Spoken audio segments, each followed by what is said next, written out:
good afternoon, and good evening, everyone. Thank you for joining another great week of the Global Cafe. As Ashley mentioned, my name's Roxana, and I'm very excited to be introducing everyone today to Dr. Habib Chaudhury, specifically on the topic of designing dementia-inclusive spaces in long-term care settings. So as a little bit of background, Dr. Habib Chaudhury is the chair and professor in the Department of Gerontology at Simon Fraser University. Habib is currently serving as a member of the Ministerial Advisory Board on Dementia for the Government of Canada and is vice chair of the Institute of Aging Advisory Board at the Canadian Institute of Health Research. Specifically, Habib's research includes consulting with various national and international organizations in the areas of planning and design of older adults' housing and long-term care facilities. He has extensive research experience in the field of environmental gerontology and conducts research and consulting work in the areas of the physical environment for people with dementia in long-term care facilities, memories of home and personhood in dementia, community planning and urban design for active aging, and dementia-friendly communities. Habib has many published books, which we encourage folks to check out, including Remembering Home, Rediscovering the Self in Dementia, amongst others. So we're very, very happy to have you with us today, Habib, and I know it is 4 a.m. where you are, so thank you for joining this early. And to get to know you a little bit better, Habib, you received the Environmental Design Research Association's Career Award last year, which is a remarkable achievement, as with all your other experiences. Could you further elaborate on your professional and personal journey leading to where you are today? Sure. Thank you so much, Roxana.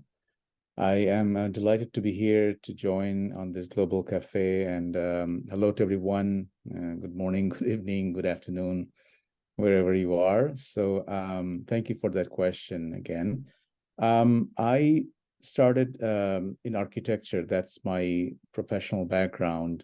And while I was doing architecture in practice, I was somewhat frustrated regarding how it is practiced, which is more about aesthetics and other consideration, and not so much on people's needs and psychosocial issues.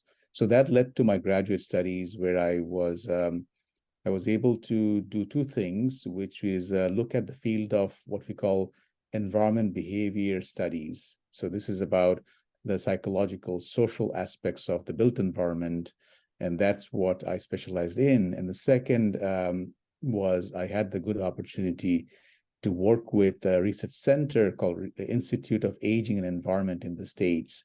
And based on that center's activities, I had the opportunity to work on various projects on how we can better design environments, be it housing, be it community, be it cities for older people.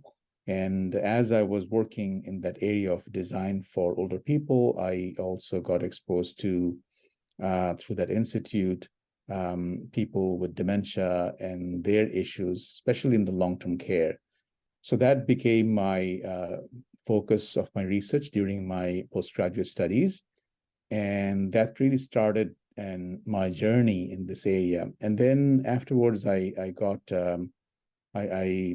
joined Simon Fraser University in Canada, where in the Department of Gerontology, there is a concentration focus area of aging and the built environment. So which is really a wonderful opportunity with my background, where I am able to teach courses with students in aging and environment. And I do research, conduct research in the aging and environment field, as well as I do consulting work, offer workshops and training, and so on. So my work primarily is aging, design for aging, but with special focus on design and environment for people with dementia, the full spectrum, that is from long-term care, nursing home setting, as well as community setting, which is about dementia-friendly communities. So that is kind of in a nutshell my journey, and coming from architecture and going into a very multidisciplinary field of gerontology and environment. No, thank you. Thank you very much for that. And I guess moving back to the topic at hand, which is to discuss designing dementia-inclusive spaces in long-term care settings. Of course, as you know, environment does play a very key role in fostering, but also, or not, the capacity for daily functioning, social interaction, and self-directed activities and so forth, amongst others. So now with this, and in the context of this cafe, what are some environmental considerations in responsive designing for people with dementia? Okay, yeah. Well, obviously, that's really the core issue of this discussion this morning, for this cafe. How can we better design environments for people living with dementia in care homes, in nursing home settings? So, I'll take some time to answer that question. It's a large topic, and before I start answering specifically on that, I think it's important that we are all on the same page about the what is physical environment. So when we talk about the physical environment, we generally talk about three different components in the environment that are relevant to notice and address. One is architecture, which is the actual bricks and mortar of a building, which would mean how the building is laid out, the spaces are laid out, where do you have the washroom, where do you have the dining space, and so on, how big, how large are those, how small are those, and the windows and the doors and so on. So that's really what we call architecture, as you already know. And the second component, what we would be called semi-fixed features of the environment. And those include like carpeting, lighting, and so on. So these are not the building structure itself. They're connected to the building structure. For example, lighting, how we create lighting is not the building itself or the handrail in a care home, for example. They are semi-fixed. And then the third component is non-fixed or portable. And these include furnishing, which is critically important. You need furnishing, well, all kinds of furnishing in different spaces, and all the stuff that we have. If you think about your home, you have all, I can see people's homes on some of your Zoom videos, and I can see stuff. We all have different things. So this furnishing, furniture, and other stuff are very important. And I want to point out that these latter two components, which are the non-fixed features, the carpeting, lighting, the colors of walls, and so on, and then the semi-fixed features. Sorry, those are the semi-fixed features. The non-fixed features are the furnishing and the stuff. These are what we call low-hanging fruit for renovation. When we talk about renovation in care home, it doesn't have to be a major investment. It can be, if possible, and you change the architecture. But if you are in a current care home, you can do a lot of things, you meaning staff or administrators, with these latter two items, i.e., the furnishing, the stuff, the materials that are available for residents and care staff, and the semi-fixed feature, and do some really important impact in care practice and quality of life. So that's what the environment is. Second thing that I want to talk about as a broad issue is to understand the importance of this physical environment for people with dementia before I talk about specific design issues in care home. So when people have cognitive decline because of dementia, and the brain changes, the issue of sensory overload becomes an issue. People have limited capacity in processing sensory information. There are issues about finding their way around in the building. There are different challenges that happen because of the brain problem, brain disease, and the nerve cell loss. So what we know from a conceptual perspective is that an older persons, that can be a person with physical frailty or with dementia, that person's behavior, functioning, and well-being are dependent on their own capacity, their own individual mental and physical capacity, interaction with the environment. So, in other words, if you can think about an equation, then person's competence, person capacity, interacting with the environment would lead to functioning and behavior.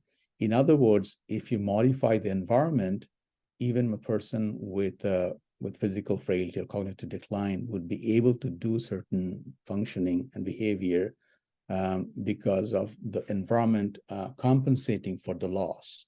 So that's a very important point to remember, that a person's behavior is not static, even though there may be cognitive decline. The environment, both physical and social environments, are critically important. So that's an important point we need to recognize before we get into the actual design in long-term care. So having said those two, giving those two context issues, let me dive in on the topic, or specifically on the topic of what can we do in long-term care settings, nursing home settings, from the design perspective. So there's a lot of literature in this area and quite a bit of empirical evidence of what we know. I'll summarize that briefly for now here. We talk about design principles that are important in long-term care design, and there are roughly 10 to 12 design principles that are important to recognize. And we don't have the time to go through all the 10 different design principles, but I would like to cover 4 or 5 briefly here. So these design principles basically give the guidance to the architect, to the interior designer, to the administrator, to the staff, that these are principles, these are guiding points of how we want to plan and design new facilities, or how we want to do renovations. So obviously, they're the two broad areas. A new build, you have more flexibility, but even if you're doing renovations, instead of thinking, okay, I want to increase lighting, okay, instead of doing that, it's helpful to think broadly, how would lighting help, or how might color help, or how might that intervention might help. So that's the idea of taking a broader context of why we want to do those changes. That's why we talk about design principles. So let me begin. The number one design principle, that is the foundational design principle for people with dementia in long-term care, is home-like or non-institutional environment. So this is the foundation. What do we mean by that? This has different components within home-like, but the most important aspect of home-like design or non-institutional design is the size of your unit, of our unit. So some of you, I'm sure, are familiar with nursing homes in different parts of the world. Typically, we have large nursing homes, 150 people, 125 people, and they are grouped in maybe 2 or 3 floors or 2 or 3 different sections of the building. And each floor may have 50 people, 60 people, or each section of the building may have 40 people, 50 people. And there may be 3 or 4 sections. So that is what we talk about. And maybe actually that is not always a group size either, because they may be dining, maybe 100 people are coming in one dining room, okay? So that's kind of for what we call the traditional model, or a biomedical model of design in long-term care. So when we want to focus on home-like design, which is our foundational design principle, we talk about small house or household. These are the 2 key terms, small house or household. Let's go with household. So household design means that we want to create a unit, a home. And I don't like to use the word unit either, but I'm using it because unit is an institutional connotation. But a household or a home would have 8 to 10, 12 people in it. And they would have their own rooms, ideally private rooms, and also their own dining and own activity space. So this is critically important in terms of what we call about familiarity. For people with dementia, familiarity is a fundamentally important concept to understand. Something that is familiar in the environment will help them comprehend what might be going on and how behavior should be, what behavior is expected. So if it's a small dining room, for example, they will feel more comfortable because that connects to their reference point about the lifelong experience of being part of a family. So this is an area, this household that I'm just mentioning is one area that we have a lot of evidence in, including our own team's research projects. And some of the benefits that I'll point out quickly include mobility. So people moving from one space to another, which is like you come out from a room, a resident, an older adult coming out, a person with dementia coming out from the room, going to a social space. That would depend in part how long they have to travel. So that is mobility, the benefit of a small house. Familiarity that I mentioned, like familiar small dining room, maybe a household kitchen, small activity space. These are familiar elements in the environment, very important for somebody with dementia. And also environmental stimulation, which is something I'll touch on a little bit later, but environmental stimulation is much more controlled in a smaller household. And I also want to point out about small household benefits is the benefit for staff. So the small household concept, small household actually also help staff in terms of having a wider environment, in terms of able to interact with the residents, especially residents with dementia, in a more one-on-one way, and they can know the residents better in a small household compared to a large setting. So that's number one principle that really guides the other principle that we can talk about. I'll mention a few others quickly.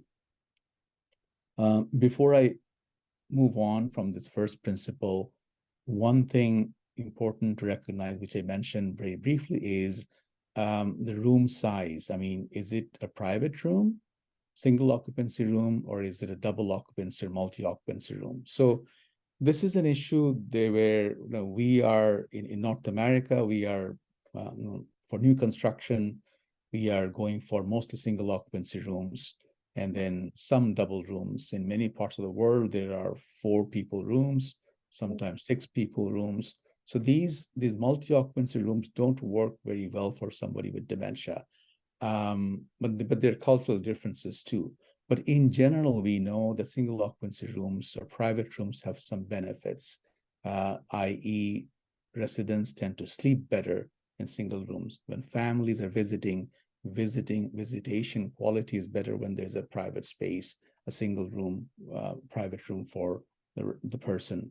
If you have a private room, there are more opportunities for what we call personalization, or bringing your objects so that you make space your own. That's more likely to happen when you have a private room.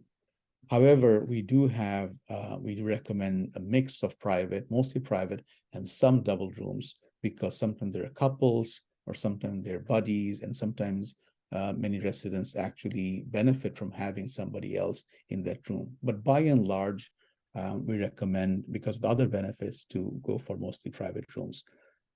Let me move on to the next principle, design principle, which is orientation and wayfinding. So this is about what we mean by orientation and wayfinding.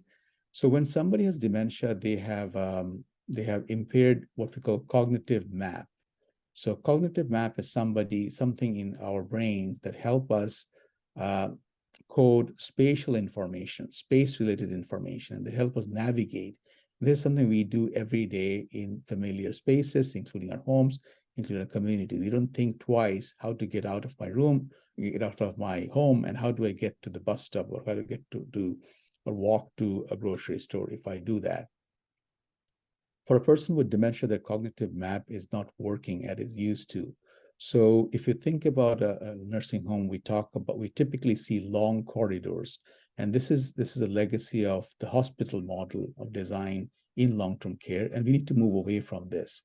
So when we talk about design principle for orientation and wayfinding, we talk about having a very small hallway or no hallway at all. So imagine a setting, imagine a household, a nursing home where an elder is coming out of their bedroom, and they can see right in front of them the social space. The social heart would be the lounge space, the activity space, the dining space. So if I don't have to navigate left or right through a long corridor and then take a left again or take a right again, at some point, if I have dementia, I would like to get lost. So that is about wayfinding. And the orientation piece is about, what does orientation mean in this context? Orientation means, do I know where I am? So when I get to the dining space, do I know it is a dining space? So this is not a given for somebody with dementia. So a person with dementia is very much dependent on what we call sensory cues. In other words, environmental cues. Environmental cues help a person with dementia know what is the purpose, what is the function of the space. So just to expand a little bit on that, multi-purpose rooms that are very common in many care homes do not work well for a person with dementia, because multi-purpose rooms could be a dining room, can be activity room, something else, and so on. These rooms don't have any cues for most of the time to communicate what is the function of the space. If you have a designated dining room, if a designated activity room, you will have the opportunity to provide cues in the environment. So if it's a dining room, maybe you have placemats on the table, maybe you have objects related to food and dining on the walls. Maybe there will be a kitchen next door, adjacent. So these are cues that really convey the message, what is the function of this space for a person to understand. So that's second. The third principle would be what we call meaningful walking path. So this is something also very important. People with dementia quite often tend to walk, and we're not going to use the word, we don't use the word wandering anymore. We used to use the word wandering, which denotes something aimless wandering. That's not very helpful term. So we talk about walking. So walking is very common in many people living with dementia. So we need to provide what we call meaningful walking path. So meaningful walking path would be a path that people can use to walk around without, number one, getting into a dead end situation. Dead end would be facing a locked door or facing a wall. I don't know where to go from here. That's very frustrating for somebody with dementia. So we need to have a walking path, a loop, or a path that connects to social spaces. So if I'm walking as a person on the path, I will get to a social space by default, like a lounge or activity space, rather than hitting a wall. We also want to have places to sit and other objects on the walls of the hallways that could trigger reminiscence and interactive features as well. My fourth principle that I want to mention is which I alluded earlier, is environmental stimulation. This is also critically important. Environmental stimulation means that every moment you're awake, you're taking in stimulation from their environment. And this stimulation is coming from the physical environment that you're looking at, that you're hearing, that you're touching, and the social environment.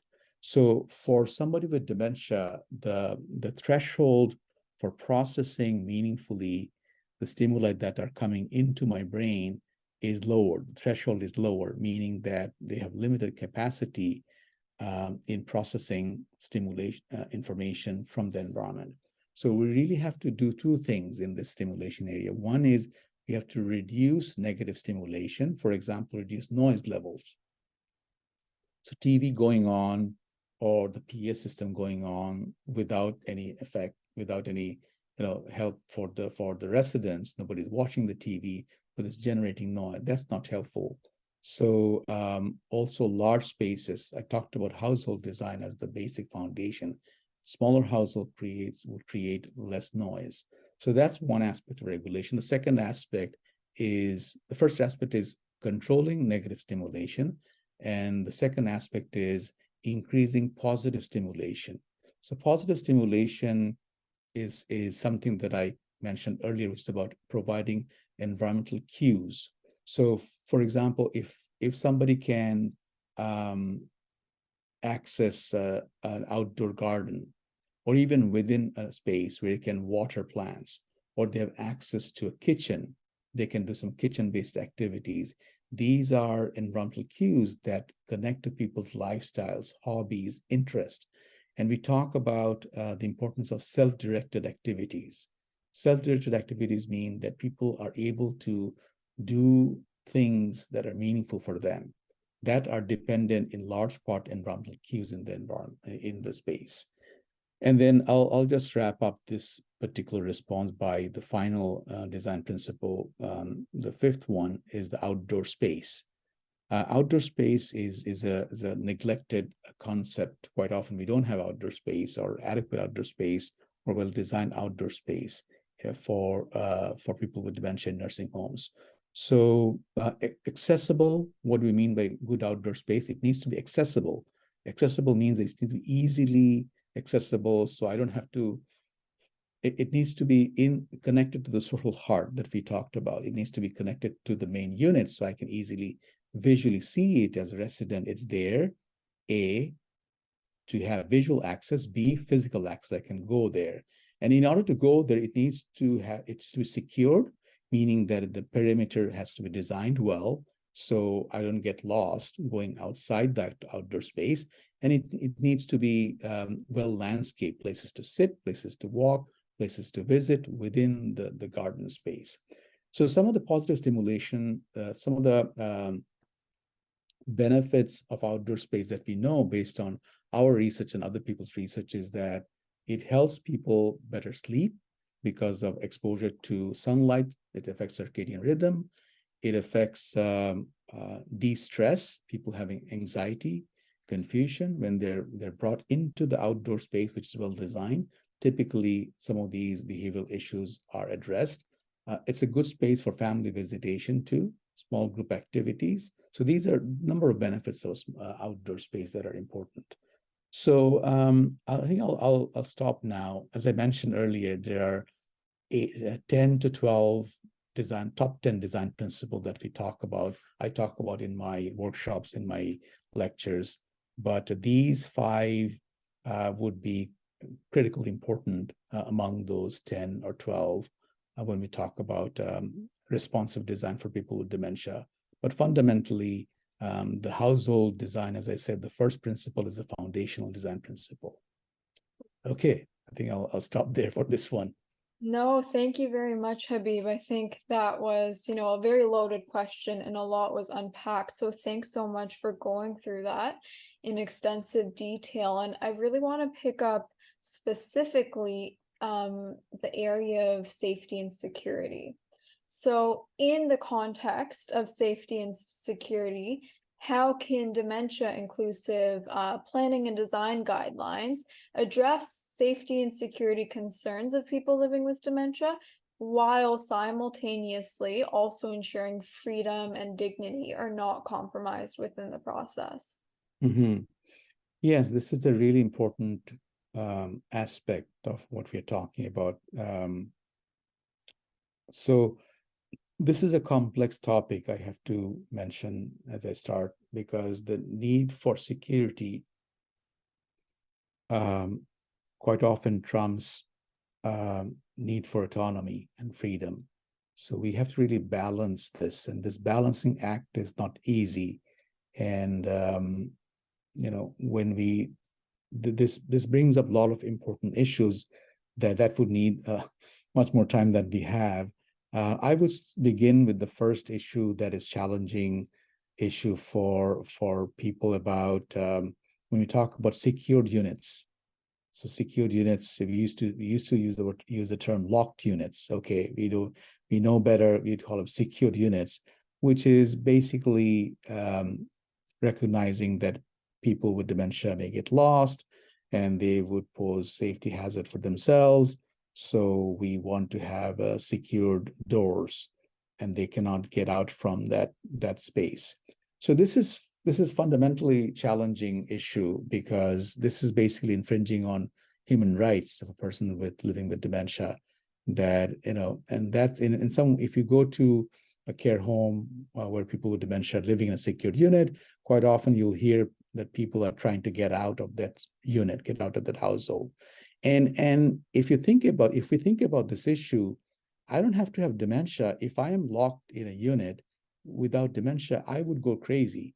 I would want to get out of that room, that space at some point.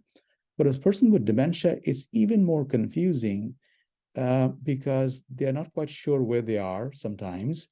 And they're also walking and pacing because of the condition, neurological condition, that they do want to walk and they face a locked door, so which can be very frustrating.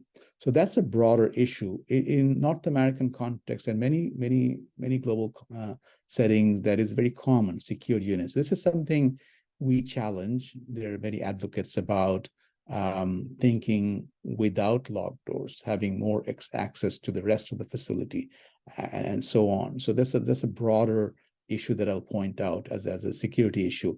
One solution to that, one aspect that we have done in some projects, is to provide access to meaningful outdoor space. Okay, so that's one thing I already talked about, that if I'm able to go to, as a resident, go to outdoor space, I can go outside the unit. That's one solution. The other way to deal with that is the innovative model that we know as Dementia Village. So the Dementia Village model has some potential in this area, among others, which is there are no locked units. So people's autonomy, people's freedom is respected, that the door is not locked. I can go out as a resident with dementia from my household, from my unit, and walk around within the complex and in a safe way. So that's kind of the broad perspective of this topic about safety versus autonomy. The other issue that we deal with is about more commonly used, about access to kitchen, for example. We talk about the importance of household kitchen, and quite often there are regulation codes in many jurisdictions which would say, well, how would you ensure residents with dementias ability to manage difficult, like challenging objects, maybe that may be in the kitchen, excuse me. So there are ways to deal with that. So for example, the sharp objects in a kitchen can be kept locked, inaccessible. The stove can have smart switches. There are ways to deal with potentially hazardous materials or situations for somebody with cognitive decline without limiting their access to a fundamentally familiar space, which is kitchen. So there are ways to deal with this rather than having a patronizing top-down approach in thinking about safety for people with dementia. So again, I'll just summarize that it's an issue about locked units is something we need to look carefully. We need to provide accessible kitchen, because when we look at units that have accessible kitchen, well, somebody can go in and work with the staff in doing the dishes or cleaning the countertops or getting a snack. These are really fundamental lifestyle-based activities that are meaningful for somebody with dementia.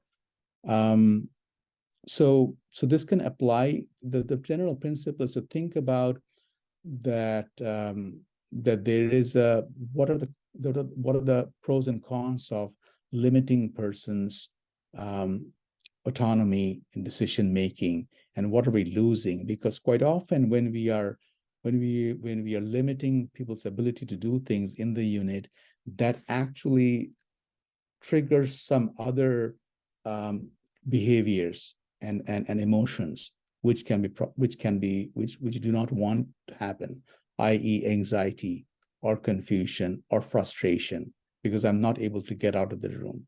Maybe I don't have anything else to do in my unit besides going to the dining room.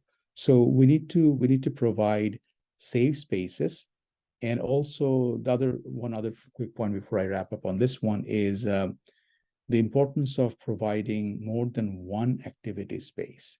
So in most care homes, we have just one activity space. If that, quite often there's a multi-purpose room, it's a dining room and activity space.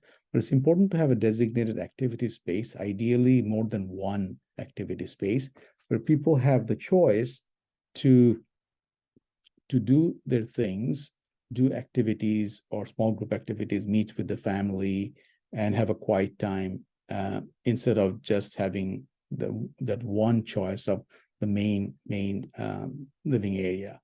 So yeah, so the choice is connected. The issue of choice is connected to autonomy and independence.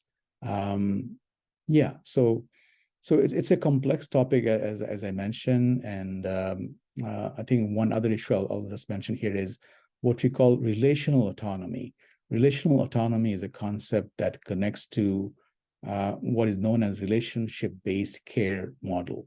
So you may have heard about person-centered care model, and moving forward from person-centered care model, we talk about relationship-based care model, and within that care model, we talk about that the ideal autonomy for a person without dementia, that classic autonomy, classic independence is not possible. It's untenable in a care setting where a person has dementia and they need support in making decisions in some ways.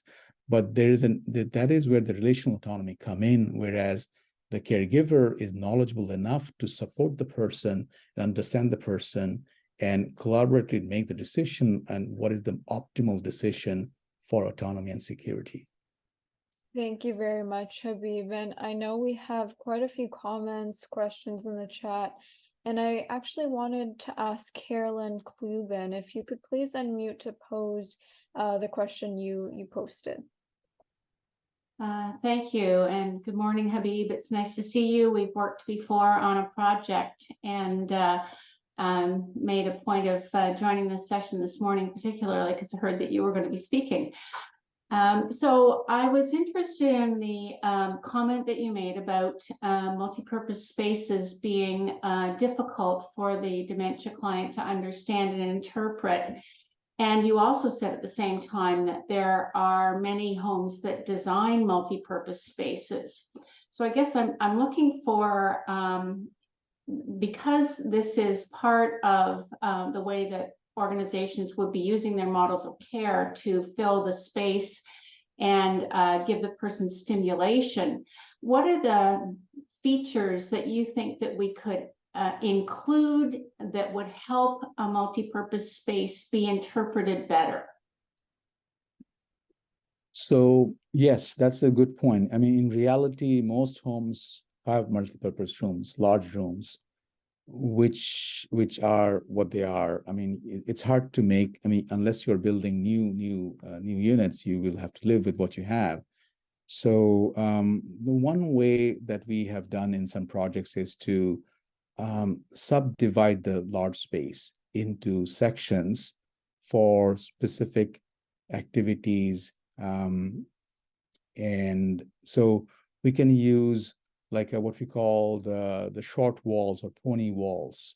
So these are movable walls or partitions to subdivide the space and create sections within the large space. That's not one large room, but there are multiple sections within the room that can be used either for dining or for activity that are where we can have some props, some environmental cues brought out as needed within the spaces. So maybe one section can be designated as an activity corner with a partition where once we get to the corner, once we get to the section, we know that there are activities happening or activities can happen because the props, the environmental cues are out there.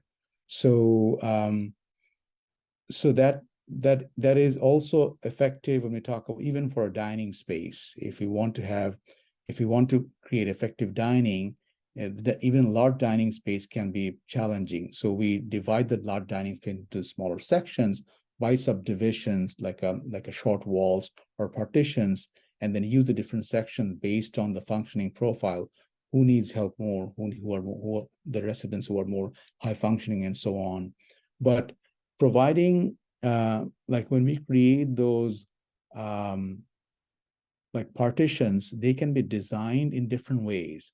And one way of designing those could be they are also activity like a storage cabinets and activity shelving. So you have the option not only to subdivide the two spaces, but also have an opportunity to put in objects there, which would really cut down the multi-purposeness of the space and give indication what might be the function of the space.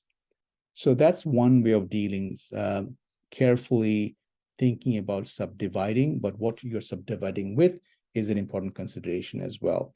One thing that is helpful for subdividing is that it is not really having architecturally 3 separate spaces or 2 separate spaces, but it is subdivision, meaning that these are not doors, but as you come into the space, you can see the subdivision. Once you get there in a space, in a particular subdivision, subsection, when you're seated there, the environmental stimulation is controlled or limited. So the person doesn't feel like they're in a large space. So there are other benefits of subdividing the space beyond environmental stimulation.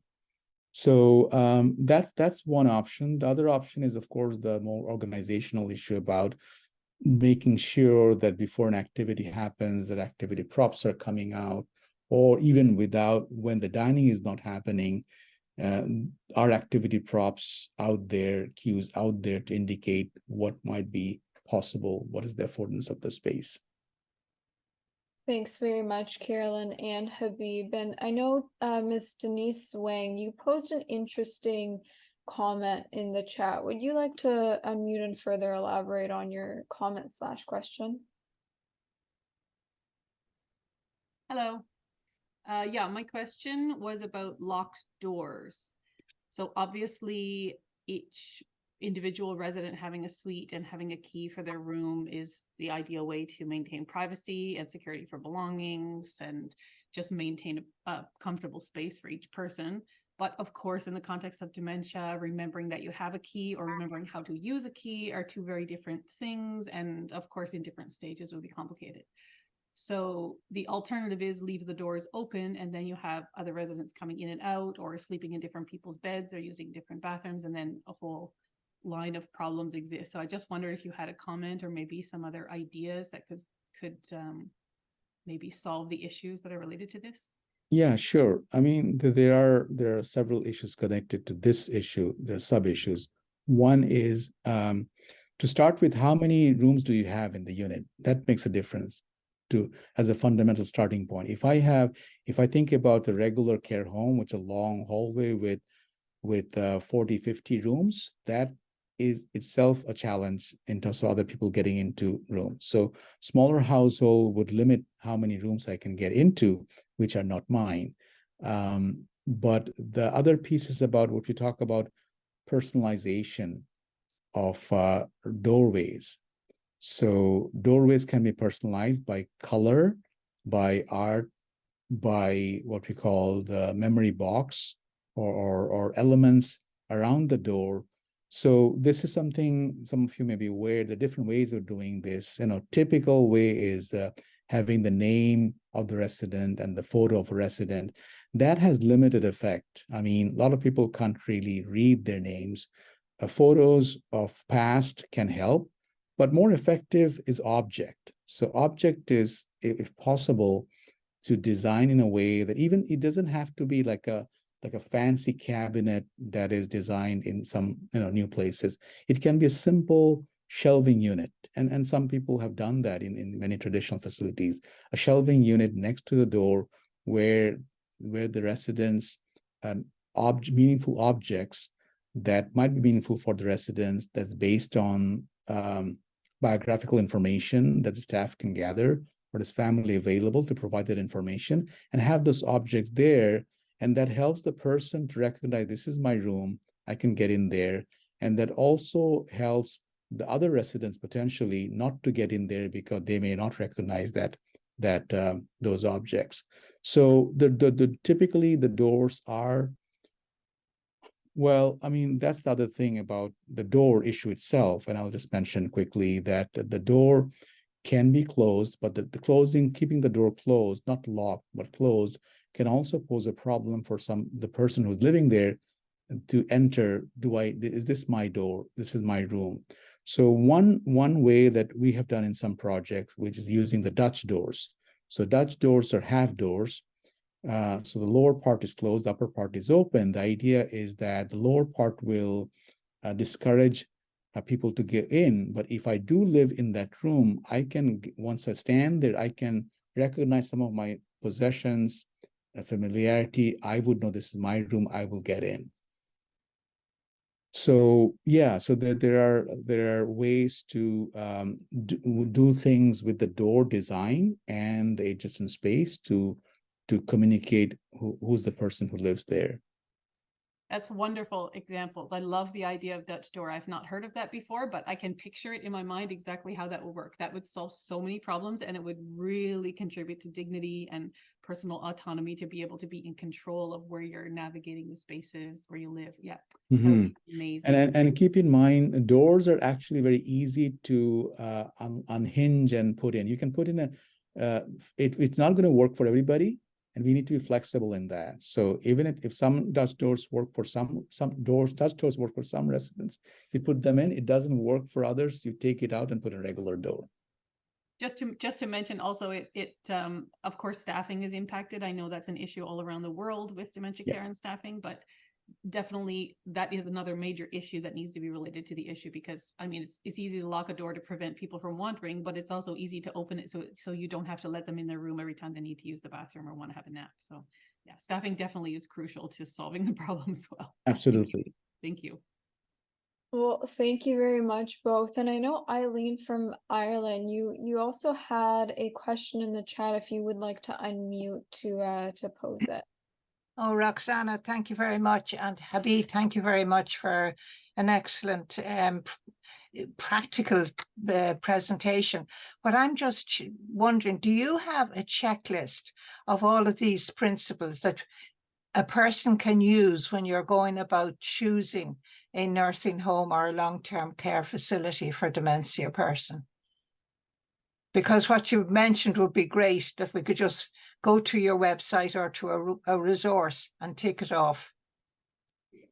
Right. Good question. I can refer to my publications, which address these issues. So yeah, I mean, I'm happy to share those. I don't at some point. I mean, maybe through IFA, through Roxana, I can share some references. Absolutely. Thank you. It won't be in the form of checklist per se, but journal articles or book chapters, things like that. Thank you. No, absolutely. And we'll make sure to have all relevant resources shared. And I also just wanted to acknowledge and thank everyone from the chat. We have a lot of great comments, a lot of great questions. Mr. Shmuel Gerushami is a continuous contributor to the cafe. So thank you for your questions. And we have a lot from Margaret Bell as well on the importance of exercise, particularly in healthy aging and so forth. But I wanted to ask you, Habib, when thinking about the I guess how you see the field of designing dementia inclusive spaces for the future, with particular attention in long-term care settings changing in the next 5 to 10 years. So I guess, what are some innovations in care models that we should be looking at in this context? Yeah, sure. So first off, we are at a crossroads here with the nursing home situation globally. Canada is the country I live in, is in unenviable position where people who died during the pandemic in Canada, 80% of them died in nursing homes. So and all over the world, nursing homes were more affected disproportionately in terms of people dying. So this is really the time to make transformational change in nursing home sector, not incremental change. Yeah, we need some incremental change. Well, let me put it this way. Incremental changes will happen in the current care homes, but really need to revision the whole system of how we provide long-term care for older people, especially people with dementia. So this is a window of opportunity. So I just want to emphasize this, that for those of us who have impact in policy, this is the time to seize. In terms of care models, there are some good care models that some of you might be aware of. We know that Eden Alternative Model has been around for decades, started by Dr. Bill Thomas, And then we have the greenhouse model, which is Eden Alternative 2.0, mostly in the States, but there's some countries as well. Eden, the greenhouse model with a small home of 8 to 10 people. Their butterfly model, starting from the UK. There are similar models from Australia. And the dementia village model as well, started in Netherlands and now in a few other countries. What is important is not so much about these models per se, but the principles behind these models. And the principles are, in terms of design, it is something I'll go back. It is the foundational issue about small household. So the small house or household is really the key in making the change. Now, the question, and this relates to the issue somebody brought up, is about organizational issue. So within that context, we really need to change the organizational perspective, how we offer long-term care. By that, I mean looking at organizational structure, staff models, staff training, hierarchy of staffing. These impact how well we can use a household model or not. So we need, and there are some good models out there on person-centered care, relationship-based care models. So these are models that we need to embrace organizationally and in terms of restructuring staffing. And in that way, we can also embrace and fully realize the benefits of small household models. So I think it's important to think about. Well, having said that, I will go back to something I mentioned earlier, that it's also important as staff, as organizations, care providers, to recognize the benefits of small-scale changes. I'm talking about the importance of transformational change or culture change in a broad way, and that's a macro context of policy practices at a regional context or a social context, which is critically important because that's how the funding is provided in public health systems.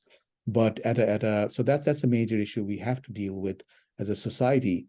But at an organizational, at a site level, we can also do a lot, which would go back to the two latter components of the physical environment, i.e., furnishing and objects. And we can do a lot, and we can transform a space to a certain extent by actually thinking about what kind of objects are available. Because remember, environmental cues are very important.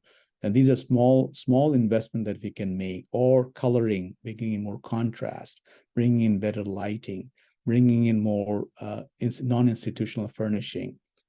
So these are things we can do with low or small scale investment that can also really help improve the quality of life and functioning for residents, and also care practices. So we need to do both the incremental small scale changes starting from today as we want, as well as from a collective group level, societal level, we need to reconfigure the whole system of long-term care.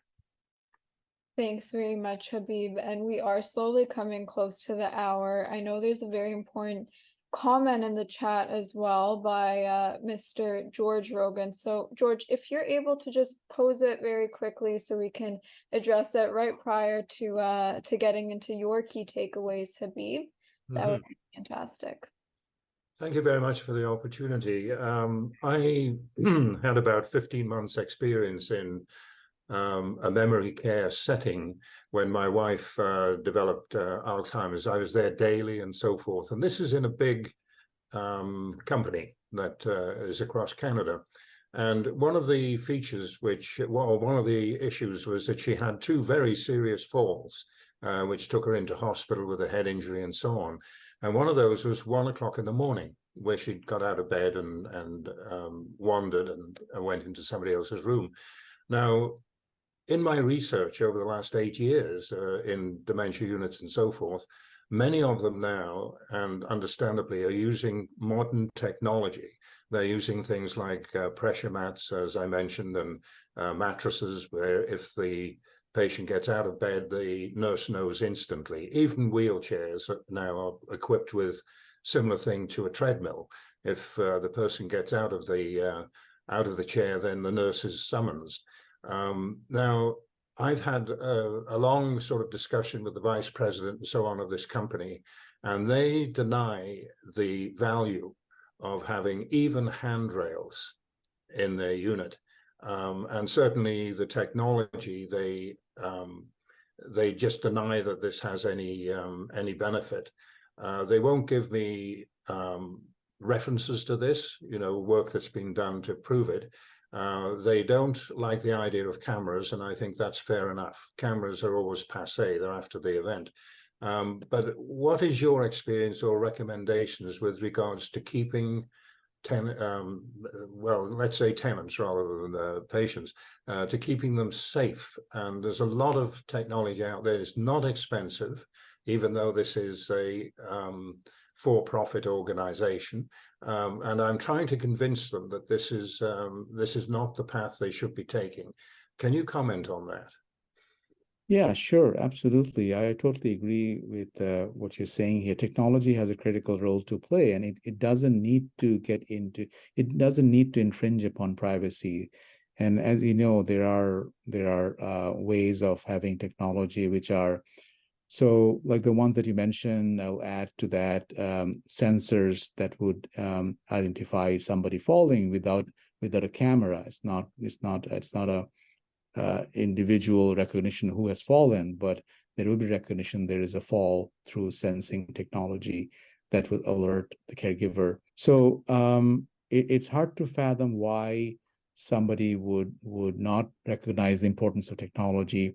I think, and I would encourage you or the organization that you're dealing with to look at the AgeWell. AgeWell is a research center for research excellence in Canada, where there are a number of resources on technology and long-term care-based studies and resources. Sorry, can you just repeat the name that you've just mentioned? It's AgeWell. AgeWell. Mm-hmm. AgeWell. This is a national center for research excellence in Canada. So this is basically a center that supports research in aging and technology. Okay. So on their website, you'll find several studies and the basic findings, summary findings based on use of technology in long-term care. And the other piece I'll quickly add is what we have learned over the pandemic is the use of technology for supporting the connection between residents and families. Family visitation was cut during the pandemic, as we know, and then some of the measures that we have taken in some care homes have continued even after the pandemic. So there are robots that can be used. One of my colleagues, they are doing a project in Canada where these are moving robots that would come to resident rooms, and they would connect easily with the family who are in the community in a different country and so on. So that's the other piece. There are definitely security and issues about falls and so on, supportive of that, but there's also positive aspects of how technology can help people's quality of life in communication with families and being able to do things on their own, like going to the washroom, and how technology can help in going to the washroom in a safe way, and then using the technology that is out there to guide a person and carry out certain things that still able to do. So there is a lot of research also being conducted in this area, but there are also good off-the-shelf technology that can be purchased and implemented. So I would encourage to look at their website in terms of evidence. Quickly, before we go to our one or two key takeaways from you, Habib, I'd like to present next week's topic with Dr. Ruth McDermott on climate change in older adults. So please tune in to listen to that great discussion. So back to you, Habib. One or two just very quick takeaways to share with us all today. Yeah, I think I already mentioned those, but I'll repeat them. Number one is one important takeaway is small changes can make a difference. So wherever we are, we need to think about what facility we are at. Small changes, i.e. environmental cues. Think about what would connect with the residents' lifestyle, biography, hobbies, interests that would help them do certain things that they like to do, they have joy in. Second is embracing some kind of some level of relationship-based care model, and do staff training on that. And then the third is the transformational change, which can happen even at an organization level to a certain point about what can we do about, how we can be more effective team. And even starting with communication, staff communication is a challenge, how we communicate with each other in different staff groups and so on. And then I would quickly add, when we talk about restructuring, is to, as an organizational level, is to empowering the direct care staff, the frontline staff. They are really the ones who are day in and day out providing the care, and they need to have more autonomy, how they make decisions about what's good, what's beneficial for the person that they're caring for. So a lot of these are organizational issues, but fundamentally making small scale changes can matter. And if possible, household design matters. And by the way, household design does not mean that we have to do new construction. There are many projects, examples where the older design, traditional design, has been renovated to create small households. So that's also possible in existing homes. Thank you very much. And thank you everyone for joining. I apologize for going slightly over. Have a great rest of your day. And thank you, Habib.